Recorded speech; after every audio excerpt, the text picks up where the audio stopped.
nations for a period of 7 years. It was a sheer nobleness on his part in that he wanted to ensure that many people would not die as a result. Joseph's high position Quranic. Almighty Allah said, and the king said, bring him to me that I may attach him to my person. Then when he spoke to him, he said, verily, this day you are with us high in rank and full trusted. Joseph said, set me over the storehouses of the land. I will indeed guard them with full knowledge as a minister of finance in Egypt in place of Al-Aziz, who was dead at that time. Thus did we give full authority to Joseph in the land to take possession therein, as when or where he likes. We bestow of our mercy on one we please, and we make not to be lost the reward of al-Muhsineen, the good doers.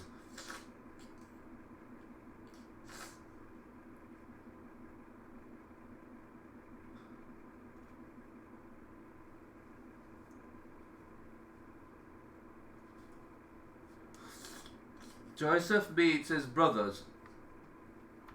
The wheels of time turned. During the 7 good years, Joseph had full control over the cultivation, harvesting, and storage of crops.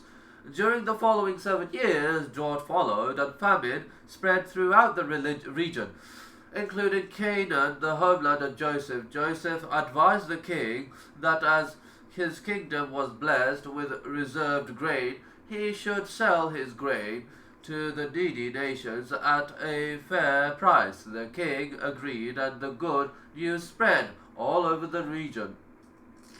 Jacob sent 10 of his sons, all except Benjamin, to Egypt to purchase provisions. Joseph heard of the 10 brothers who had come from afar and who could not speak the language of the Egyptians. When they called on him to purchase their needs, Joseph immediately recognized his brothers, but they did not know him. How could they? To them, Joseph no longer existed. He had been thrown into the deep dark well many years ago. Joseph received them warmly after supplying them with provisions. He asked where they had come from. They explained, we are 11 brothers, the children of a noble prophet.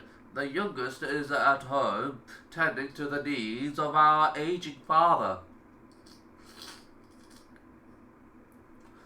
On hearing this, Joseph's eyes filled with tears.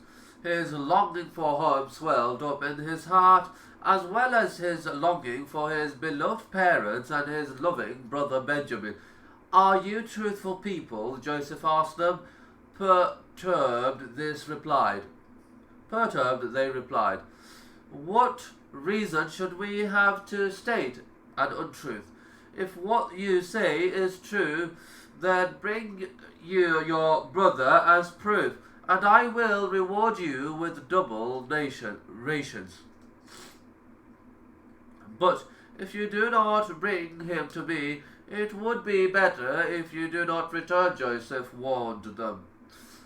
They assured him that they would gladly fulfill his command, but that they would have to get their father's permission as an inducement to return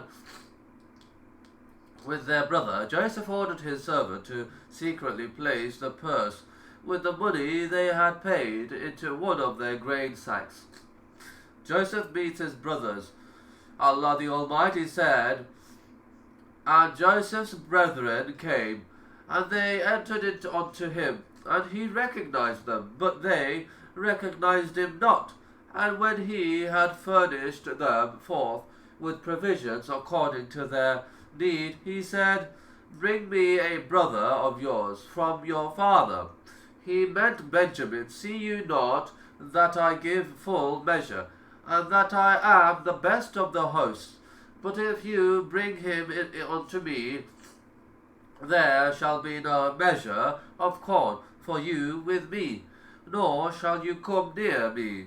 They said, We shall try to get permission for him from his father, and verily we shall do it.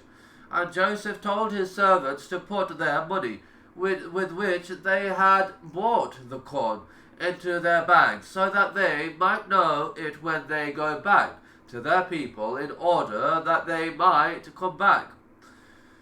The brothers returned to Canaan. The scene dims in Egypt and lights in Canaan. The brothers returned to their father before they could unload the camels. They greeted him. He then reproved him.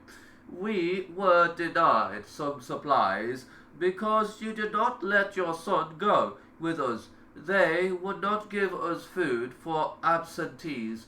Why would you not entrust him with us? Please send him with us, and we shall take care of him. Jacob became sad and told them, I will not permit Benjamin to travel with you. I will not part with him, for I entrusted Joseph to you, and you failed me. Later, when they opened their grain sacks, they were surprised to find the money purse returned intact. They rushed to their father. Look, father, the noble official has returned our money. This surely proves that he would not harm our brother, and it can only benefit us. But Jacob refused to send Benjamin with them. After some time, when they had no more grain, Jacob asked them to travel to Egypt for more. They reminded him of the warning the Egyptian official had given them.